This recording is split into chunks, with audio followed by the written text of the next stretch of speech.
దీంట్లో కొంచెం నీళ్లు పోసుకొని మనం చిక్కగా తయారు చేసుకుందాం. ఇది మరీ పలసగా ఉండకూడదు, కొంచెం చిక్కగా ఉండాలి.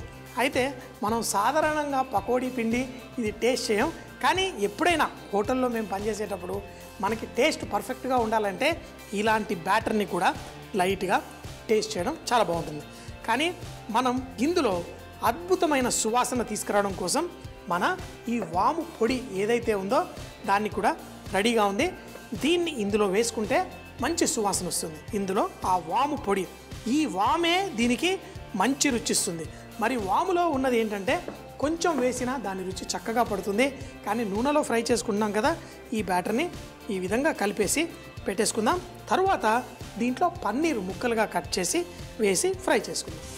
మన పన్నీర్ అయితే మనం పన్నీర్ ఎప్పుడైనా ఫ్రైడ్ ఐటెం దేనికి వాడినా మనం హోల్ మిల్క్ పన్నీర్ అయితే చాలా బాగుంటుంది.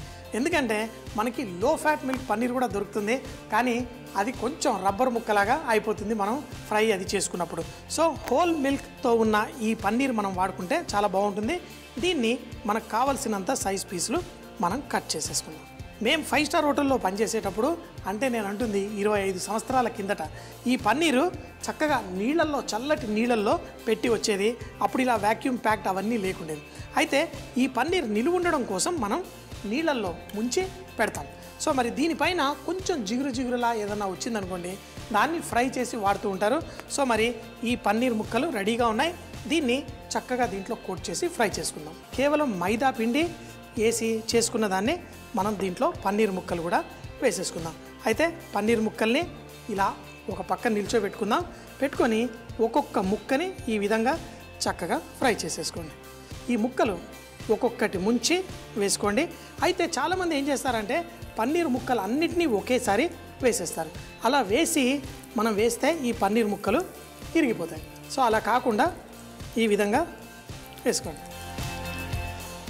ఇప్పుడు వీటన్నిటిని చక్కగా 2 పక్కల మంచిగా ఫ్రై చేసుకొని దీన్ని మనం వడ్డించేసుకోవడమే. మీరు ఏ పకోడీలో అయినా అజ్వైన్ వేస్తే మంచిది. దీంట్లో పొడి చేసి వేసుకున్నాం. ఇదే దాంట్లో మనం రొయ్యలు వేసి చేసుకుంటే ఇంకా టేస్టీగా ఉంటుంది. ఎందుకంటే ఆ రొయ్యలు చక్కగా ఈ మంచి ఫ్లేవర్ తోటి అద్భుతంగా ఉంటుంది. మరి వెజిటేరియన్స్ కూడా కావాలి కదా, అందుకే ఈరోజు పన్నీర్తో చేసేసాను. దీంట్లో ఉన్న ఆ మంచి సువాసన చక్కగా ఈ మైదా పిండి, కార్న్ఫ్లవర్ తోటి కూడా మనం ఈ విధంగా చేసుకోవచ్చు. సో మరి లైట్గా ఇంకో కొంచెం ఫ్రై అయిన తర్వాత తీసి వడ్డించేసుకోవడమే. పన్నీర్ని చక్కగా ఫ్రై చేసేసి తీసుకుందాం. మరి మిగతా పన్నీర్ని కూడా ఫ్రై చేసుకుందాం. పిండి కూడా ఎంత కలుపుకోండి అంటే మనకి దీనికి సరిపడంత చక్కగా కలుపుకుంటే మనకి ఏది వేస్ట్ అవ్వకుండా కూడా ఉంటుంది. మంచిగా ఫ్రై చేసుకొని వేడిగా వడ్డించుకుంటే సూపర్గా ఉంటుంది. మన పన్నీర్ రెడీ. చక్కగా పేపర్ టవల్ మీద వేసేసుకుందాం. తర్వాత ఒక్కొక్క పీస్ని మనం వేసుకుందాం. అయితే పన్నీర్ ఎవరికి ఇష్టం ఉండదండి? అందరికీ చాలా ఇష్టం. దాన్ని ఎంతో డెలికేట్గా, ఎంతో చక్కగా మనం తయారు చేసేసుకున్నాం. ఇలా చేసుకొని తర్వాత మంచి టమాటో కెచప్ తోటి ఎంజాయ్. ఇప్పుడు మన రొయ్యలు చక్కగా ఒక్కొక్క రొయ్యకి మనం వీపు భాగాన లైట్గా ఇలా కోసేసి నల్లగా ఉన్న భాగాన్ని మనం చక్కగా తీసేసాం. మరి రొయ్యల్లో చాలా టేస్టీగా ఉండడం కోసం, అంతేకాకుండా మనకి ఎటువంటి సీ ఫుడ్ అంటే సముద్రంలో నుంచి వచ్చి ఎటువంటి వాటికైనా కొంచెం అంత పసుపు వేసి యాంటీసెప్టిక్గా మనం వాడతాం. అందులో మనం వాడేది వంటల రాణి కరానీ పసుపు. సో మరి ఈ కరానీ పసుపు కొంచెం, అలాగే వంటల రాణి కరానీ ధనియాల పొడి, అలాగే కరానీ కారప్పొడి, మరి చక్కగా అన్నీ వేసేసుకున్నాం. కారప్పొడి కొంచెం మంచి వరంగల్ నుంచి, మన గుంటూరు నుంచి మిరపకాయలు తీసుకొచ్చి ఆ రెండిటి కాంబినేషన్లో మంచి సువాసన, మంచి టేస్ట్ కలిగించే మనం ఇందులో వేసేసుకున్నాం. ఇందులో చింతపండు పులుసు మరేం అక్కర్లేదు. సన్నగా తరిగిన వెల్లుల్లి కూడా ఇందులో వేసుకుందాం. చిటికెడంతా గరం మసాలా, అలాగే దీంట్లో కొంచెం అంత జీలకర్ర పొడి వేసుకుందాం. అంతే. దీన్ని మంచిగా ఈ రొయ్యలకి పట్టిద్దాం. దీన్ని ఇందులో మనం వేసి ఎలా వేయించుకుంటామో కూడా చూడండి. మరి పర్ఫెక్ట్. ఇంకా కొంచెం కారం. అయితే కొంచెం కారం అట్టి పెట్టుకున్నాను. లాస్ట్లో అంతా రెడీ అయిన తర్వాత ఆ నూనెలో లైట్గా వేసి వేయించుకుంటే పర్ఫెక్ట్గా ఉంటుంది. అంతా రెడీ. ఈ కోకం నీళ్లు మనం చేసుకుంది కూడా దగ్గరకు వచ్చేస్తుంది. ఇప్పుడు ఎలా చేయాలో చూడండి. ఈ కోకం నీళ్లు చాలా తగ్గిపోయాయి. మరి ఇందులో మనం ఫార్చ్యూన్ రిఫైన్డ్ సన్ఫ్లవర్ ఆయిల్ వేసుకుందాం. అంటే ఇంకా మన కోకం నీళ్లు ఉన్నాయి, అందులో మనం మన ఫార్చ్యూన్ రిఫైన్డ్ సన్ఫ్లవర్ ఆయిల్ వేసేసుకుందాం. వేసుకొని దీంట్లో స్లోగా నూనెని వేడెక్కనిద్దాం. ఇప్పుడు కోకం ఏదైతే ఉందో అది మనకి ఈ నూనెలో చక్కగా పొడి పొడిలా వస్తుంది. ఇందులో మన ఈ రొయ్యలు ఇప్పుడు వేసేసుకుందాం. చూడండి, అయితే రొయ్యల్లో ఆ తేమ శాతం ఉంటుంది, అది బయటకు వస్తుంది కాబట్టి మొత్తం అంతా ఒక్కసారి వేయకండి, కొంచెం కొంచెంగా వేసుకుందాం.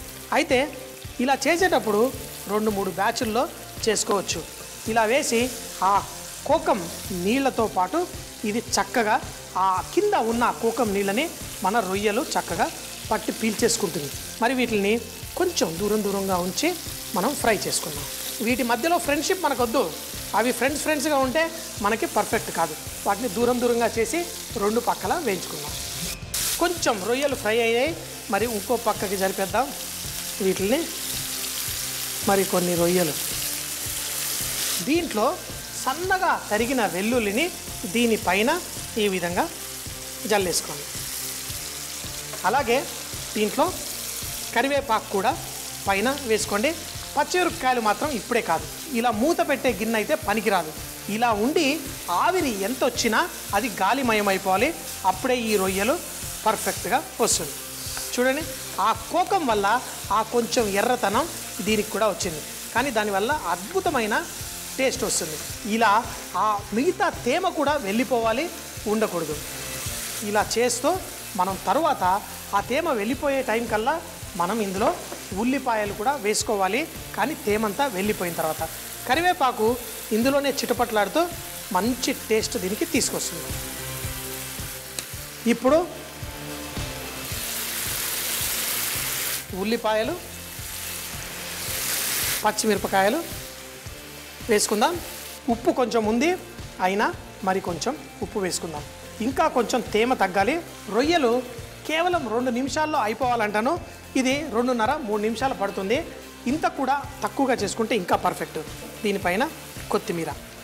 లాస్ట్లో మనం దీంట్లో మన వంటల రాణి కరానీ కారం కూడా మరి కొంచెం.